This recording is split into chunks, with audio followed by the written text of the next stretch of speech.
Commissioners meeting, November 8th, 2017.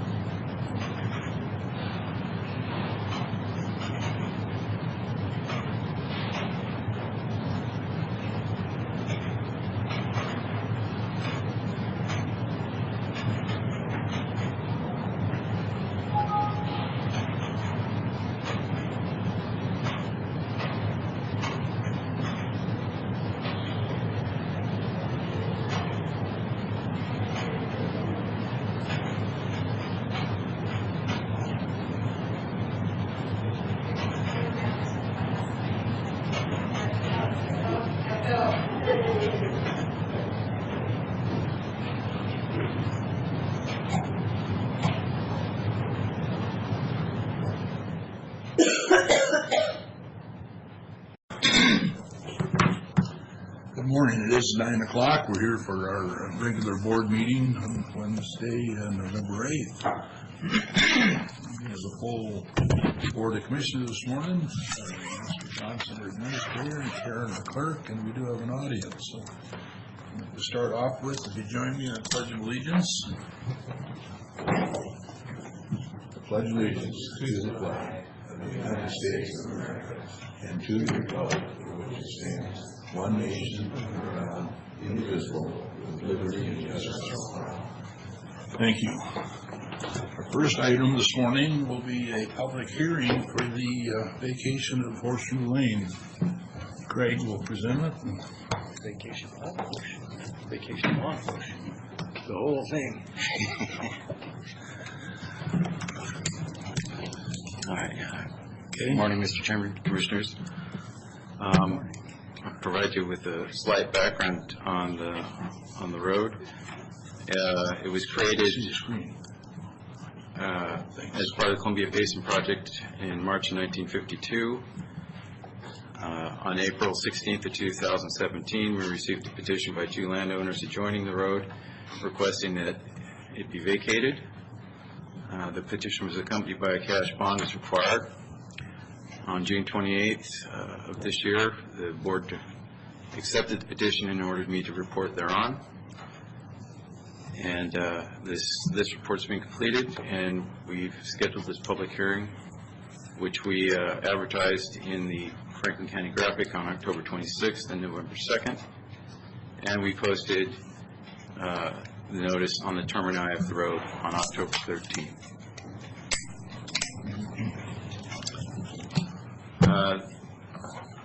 I have a picture of the up on the screen here.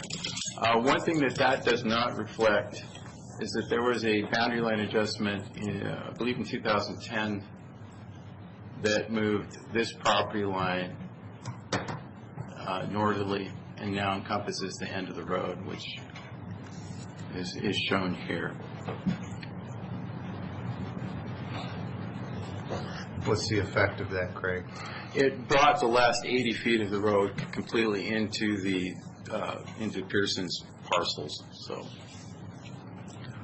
and I'd also like to make a slight amendment to my report. I omitted the first 120 feet of the road lie in parcel 120.510.045. And if the board so wishes it, I will amend the report and get it back to you by the end of the day. But it has no effect on my conclusions. It was just that I had omitted the fact that that first small piece lied on the Rogers ground. We did our investigation. We sent out notices to the utility companies. The only thing I saw initially that might be a problem for vacating it was whether there was access for the Rogers parcel there. It would be 125.10.054 because it could potentially landlocked if we vacated. But there was a 40-foot access easement retained by Rogers when they did the boundary line adjustment. So they do have access to that ground, regardless of whether we. Are you able to make that image bigger so we can see it? All right. Oh, you just Control+ on your keyboard to do it.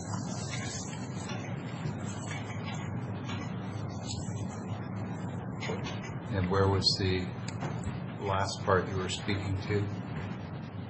Right, right in this area right here. When this property line moved north, it encompassed this whole section of the road and could have potentially landlocked this parcel here. But as I said, there was an access easement that was retained by Rogers, and they will have full access to that parcel. Any objection from Rogers or any other nearby landowners? Not that I've been made aware of. And they know Yes. you sent letters and everything to all of them.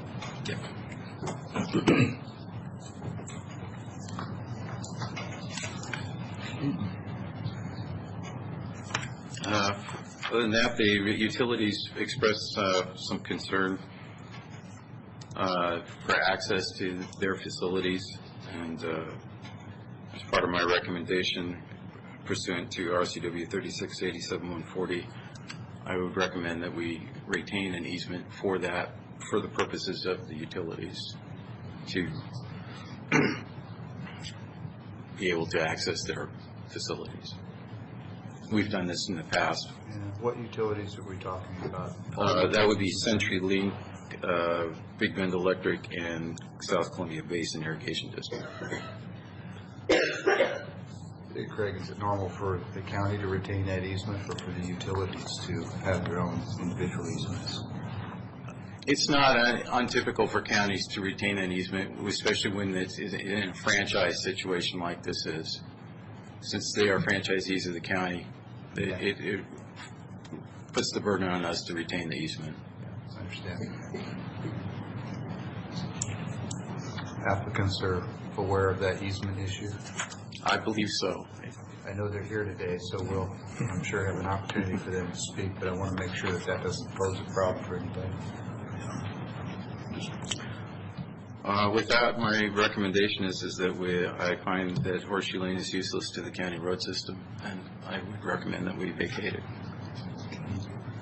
With that, then I will open up the public hearing and ask if there's some comments from the owners.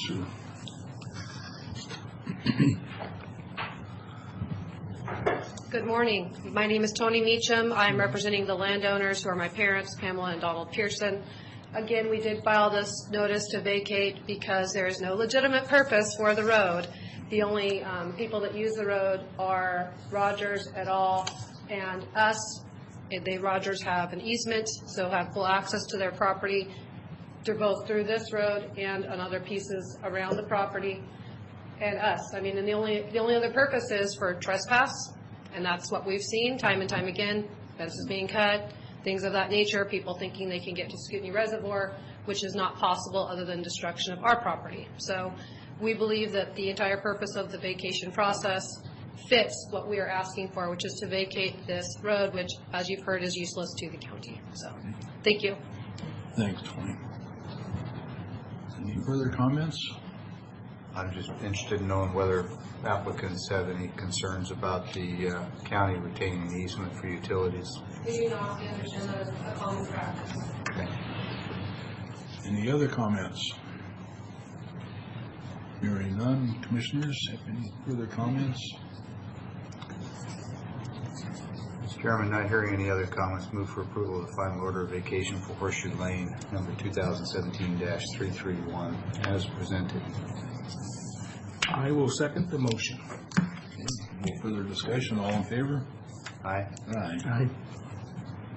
There we go. Thank you. Thanks, Craig.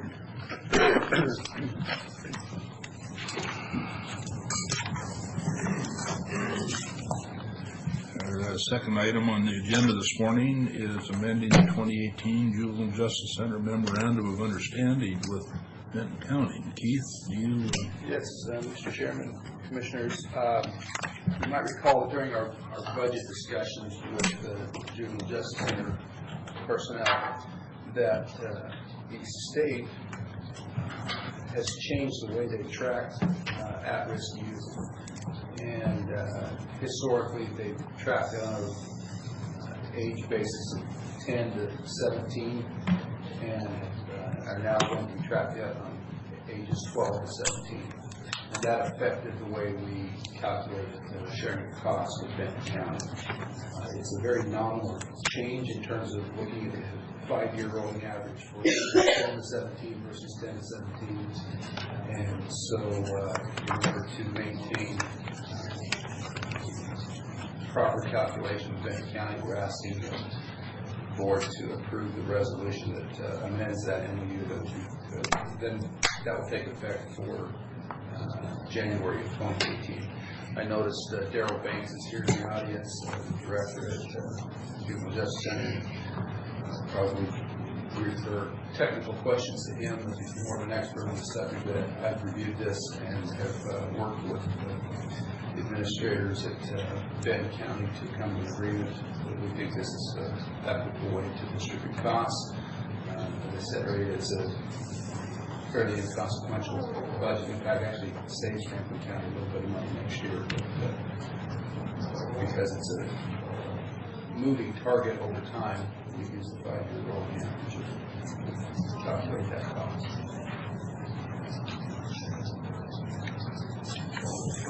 Keith, you know off the top of your head just an approximate number of what our share of this budget is that's affected? Or what the 1% amounts to in raw dollars? Can you help? I could get that, but I don't have that in front of me. Yeah, well, I'm sure it is an inconsequential amount. I just thought that if in fact it is Can you help with that question, Darrell? Not sure I heard it correctly, but well, just what's Franklin County's share of this specific budget item? I don't have that exact. I don't have that amount. Or what does the 1% represent? The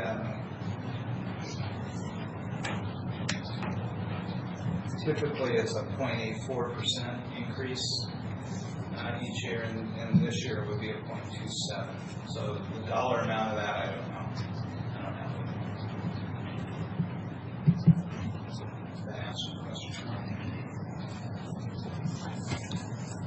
No, the package says that the net effect of going from starting at the 10-year age group to moving it up to 12 is something that could, fiscally speaking, could work for the county, could work against the county. It doesn't sound like it's a big enough number to really be an issue. I was just curious if anybody knew what the number was, since it's reported to us as being about 20. What was the split between 2017 between the two, and then what is it in 2018? That would probably tell us pretty much what the. Do you have that? Yeah, the split would have been 35.26, and it went to 35, or it's 35.26 went to 35.53, so it's a 0.27 increase to the baseline. So historically, it's been around 0.84 increase each time to the baseline. Yeah, no, the question, Darrell, was about raw dollars. Is this a $50 million budget, or a $50,000 budget, or a $5,000 budget? That's what I was trying to get to. Oh, okay. Because we when we're in here and we're doing these questions, I'm always mindful of the fact that there's a lot of other people listening, plus there's the future record, so I try to create a record for how much money we're talking about. $5,479,466. And Franklin County's portion of that was $1,933,40. Could you read those Is that what numbers? you're looking at, Keith? Yep. Yeah. Could you read those numbers again? $1,933,040. Okay. That's what it is this year.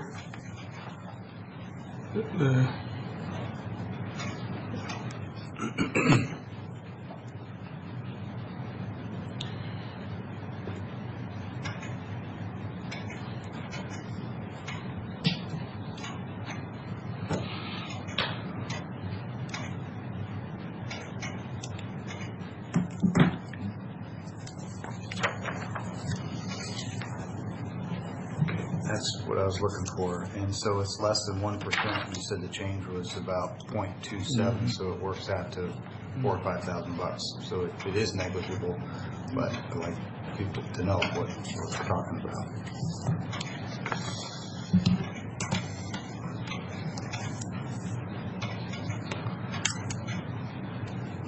Also aware that this was something that came from the state. It wasn't locally derived, and the numbers could have gone in our favor, could have gone against us. Who knows what they'll change next. Yeah, it was a surprise. It's been that way for quite a long time. Does it have any other impact other than the minor fiscal change? Practical application for program participation or? No, because the state oftentimes they can pull that same number from the Office of Juvenile Justice and Delinquency Prevention, and but the trouble, and we potentially could have used those numbers for 10 to 17, but we have to pull them at the budget call letter in August, and they're typically not prepared by then. So there's another place you can get those at-risk youth numbers, but you can't count on it being ready for the budget session. So if they were to change that number next year and decide that suddenly we have 7-year-olds that are at risk and they drop it down to 7, that skews the numbers again, right? Well, the at-risk youth population it's basically your youth population. They call it an at-risk youth population because that's the number of kids at risk to come to the juvenile court. A 7-year-old wouldn't be eligible to come to the juvenile court. Well, what I'm getting at is that all of this is highly subjective, and if the state wants to redefine youth or at-risk youth and make it start at 7 years old based on whatever criteria, or is there some national standard that they're obligated to follow? Or just to rephrase it simply, the state can make that age anything they want, right? Well, yeah, probably, but... Well, they just did. They changed it from 10 to 12. Well, yeah, they changed how you can access the number. So we're not able to get to 10 to 17 anymore. We're only able to get to 12 to 17. And so there's still numbers for 10 and all the way to, little kids, but we've chosen 10 to 17 because that was the way at the time, back when this was developed, that they could pull that. So technically a 10-year-old could come to the juvenile court. It's pretty rare that we get 10 and 11-year-olds there. Yeah. 12 years old is the point at which a kid's found deemed capable of committing a crime. So this 12 to 17 now is the only way we could pull that, get close to that 10 to 17 number, which more accurately reflects the number of kids coming to the juvenile court age range anyway.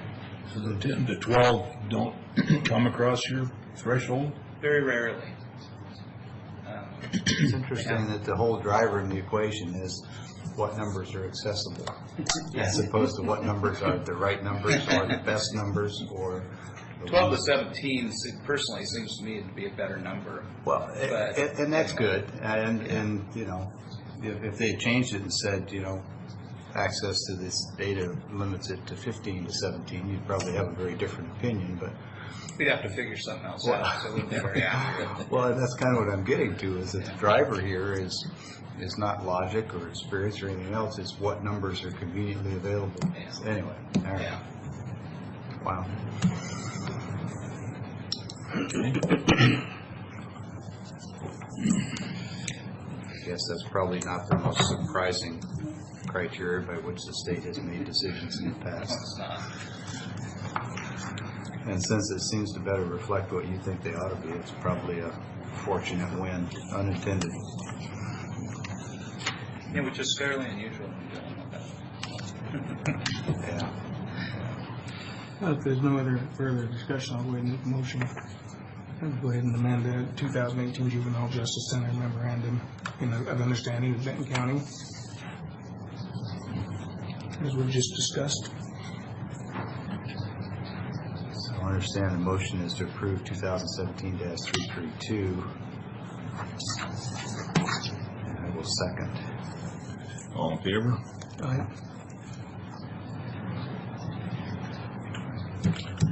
Thanks, Darrell. You bet. Hey, Darrell, as long as you're here, anything else going on in your world that you think we need to know? There's a lot of good things going on with juvenile court. Oh, see, there's a It would home take- run answer. You just stepped right into that, didn't you? It would take, well, Take days to tell take us all the days good to tell us stuff. all the good stuff. going on. Maybe just 30 seconds on the new building idea. Yeah, well, as you know, we are critical need of a new building. And I look forward to I think we have a bi-county meeting at the end of the month. And look forward to looking at that. The long pole in the tent, as they say, is finding money. Would you agree? Yeah. I mean, it doesn't seem to be. I don't think they, at least I haven't heard any dissenting opinion on the need for a new building. It's just a matter of the dollars to either build a new building or remodel the one we have. And, we appreciate having a new roof going into the winter. That will help keep the ceiling tiles where they're supposed to be instead on our desk or our head. So we appreciate your help with that. But we've got a lot farther to go with it, I think. Anyway, have a nice afternoon. Yeah, thank you. With that, it's our point in agenda for public comments. We have any comments this morning from audience? Seeing none, let's pay the bills.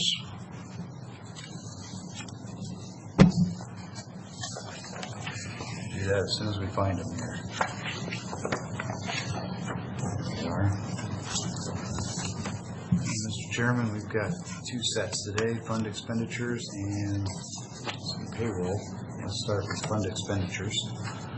Move for approval of fund expenditures in a total amount of $183,699.14. Note for the record, this has been reviewed and signed by two representatives of the auditor's office and also has had a final review by the county administrator. I will second the motion. All in favor? Aye. Aye.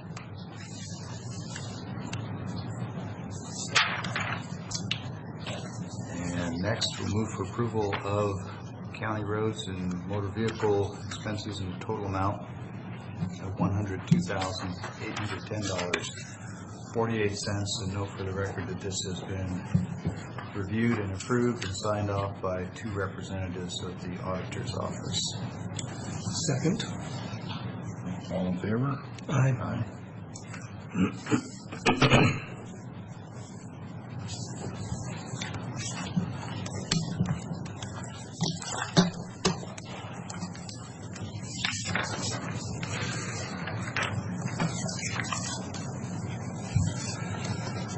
And Mr. Chairman, we've got 4 items on the consent agenda. I'll give you a minute to catch up on the signatures there. We'll move for approval as presented, and if no one else has questions, I can think of one to ask. I will second the motion with discussion. So no one else has any questions about this? Not yet. I had one that I shared with Keith yesterday. I don't know if you had a chance to look into that at all. We're still looking into the clerk's bottom line budget to make sure that there's not savings elsewhere in that expenditure side to cover some of this. Of course, anything unspent at the end of the year does roll back into current expense fund balance.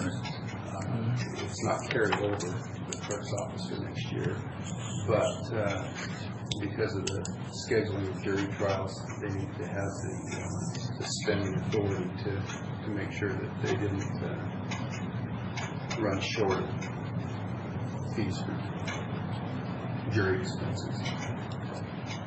And you indicated yesterday you thought there may have been some jury contingency.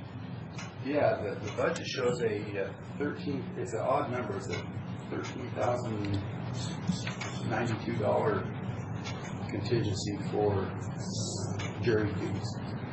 I don't know why that number is not a rounded number, but that could accommodate this at least half of this request. If we took it out of there, we still have close to $100,000 in general contingency that we have not allocated. But we don't know the balance of this department's funds. So I think that's where Commissioner Cook Yes, is going. exactly. This is the bottom line budget. If we supplement it with this additional funding, it certainly anything that's left goes into the beginning fund balance, assuming it doesn't get spent between now and the end of the year. And since we've given expenditure authority to the departments, there's nothing that would preclude a department head from expending all those funds, and there's no guarantee that there is any carryover. So unless there's an urgency to it, I would say we ought to wait till we have those numbers. And I agree. Well, and then too, I would like to hear more about this, jury fee contingency that is not reflected in this resolution. If we pull some of We can that. pull this particular item back and rehear it on the 20th. Yeah. There's not an urgency to have it done before. Mr. Chairman, I'd like to amend my motion for approval of the consent agenda as presented, removing item 2 so as to allow for more complete staff work and to address the questions that have just been raised. And we'll second that or carry on with this. Okay, so we are amended the motion to 1, 3, and 4, holding number 2 for future discussion. All in favor? Aye. Aye.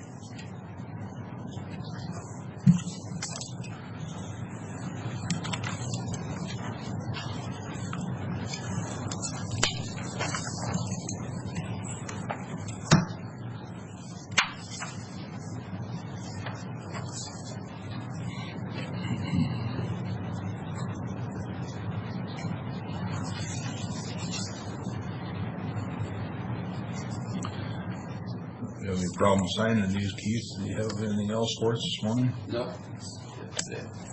Goodness. Yeah. Rapid. You got a new record. Congratulations. Oh, we're not done yet. Oh. That's right.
All right.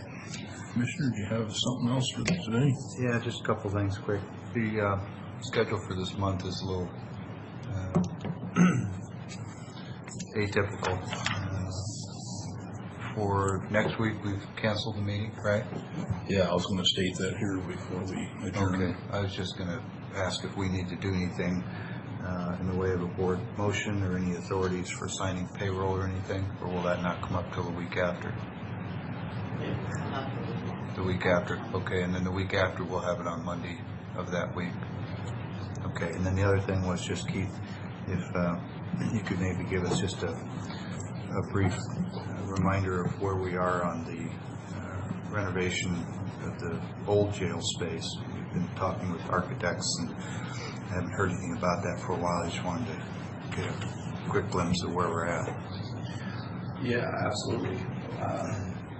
We have not committed any resources yet in light of the 2018 budget, making sure that we've got financial resources to cover basic operating costs.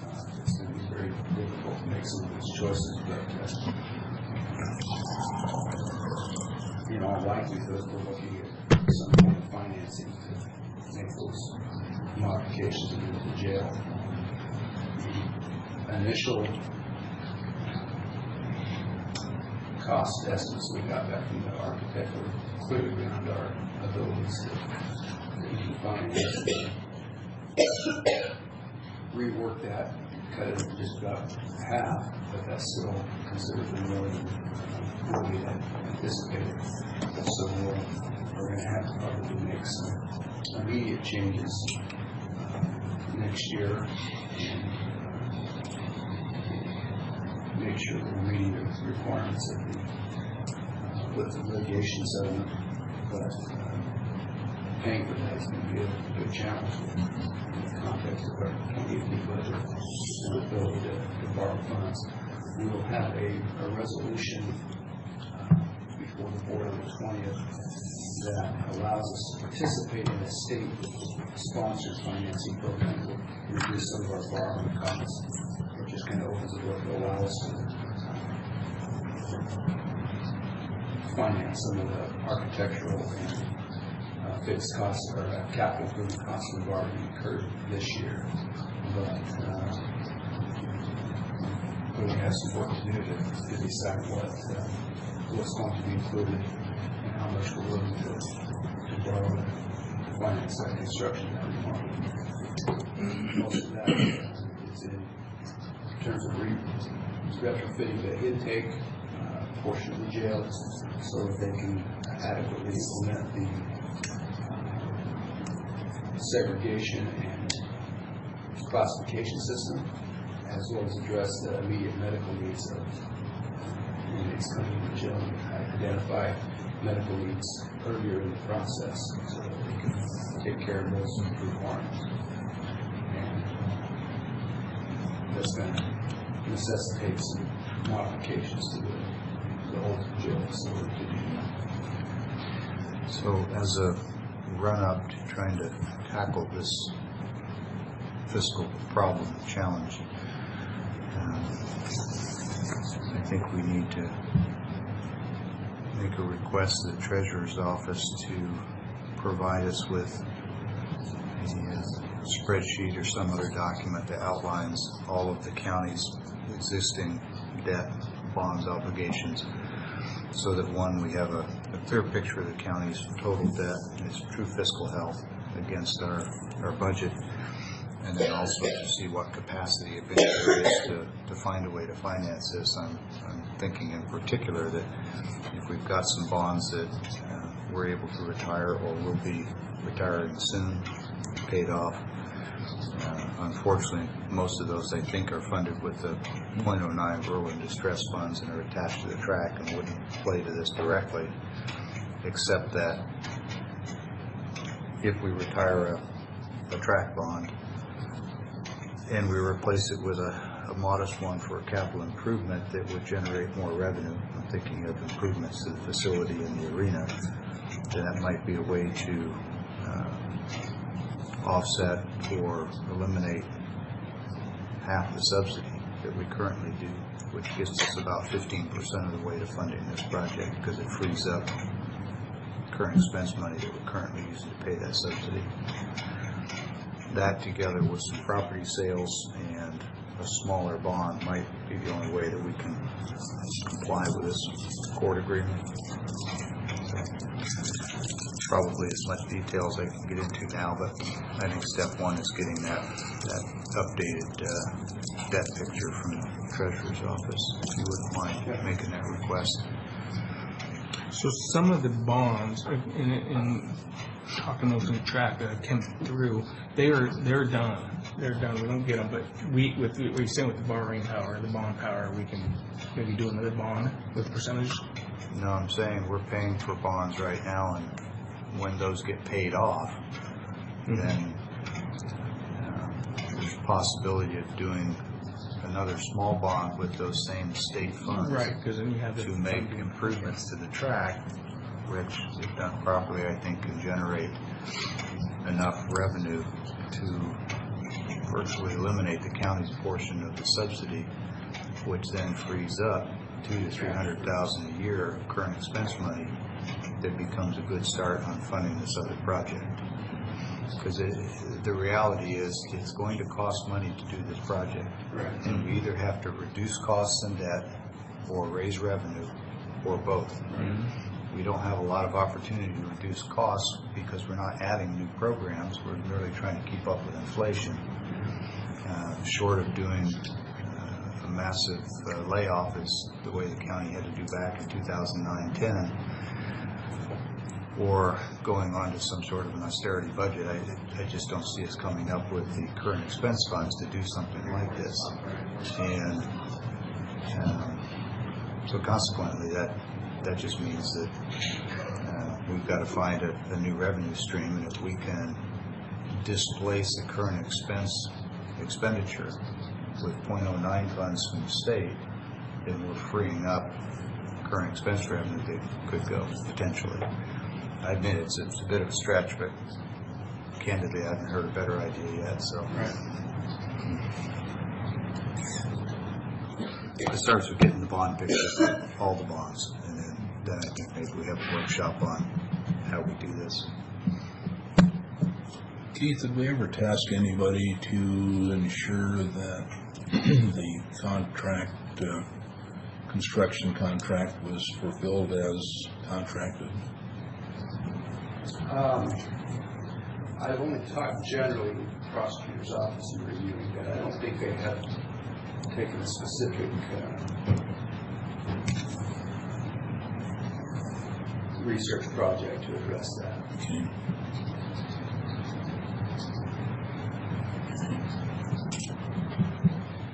Anything else this morning? That was all I had on the agenda this morning. We're past 9:30, so there's no danger of a record. Okay. Yeah, I don't have anything at this time. Well, with that, as we mentioned, there will be no meeting on the 15th. Wassac and Waco are meeting. And then on Wednesday, the 22nd of November, before Thanksgiving, we'll not have a meeting on the 22nd. We'll move it to the 20th, a special meeting on the 20th. So until then, Is anybody going to the ECA meeting in Texas? Since ECA pays for that, it's a freebie. I hadn't planned on it, just because Wassac's at the same time. you gonna go to Wassac, Keith? And Sounds like all four of us. We should just have the meeting there. Okay. Okay, well, with that in mind, we are adjourned until Monday, November 20th, for the special meeting. I'm sorry to, want to interrupt you. I see Mr. Killian is here. He may be able to address that item that we pulled off. Oh, okay. Consent agenda. I don't want to, you've already adjourned. It's legal to reconvene the meeting, so. But you could sure have that Postpone the conversation. adjournment then.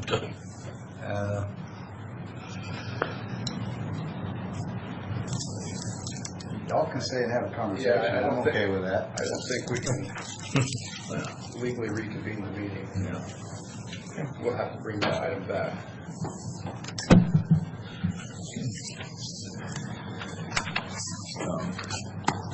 You get a chance to look at that. Yeah, I did, and I agree, support it. I probably have a problem with the city permits. That's the only problem I got. Well, they got a permit to do it, just to have. Yeah, hotel. It would, so the other issue was just, first of all, down there, I don't go down there.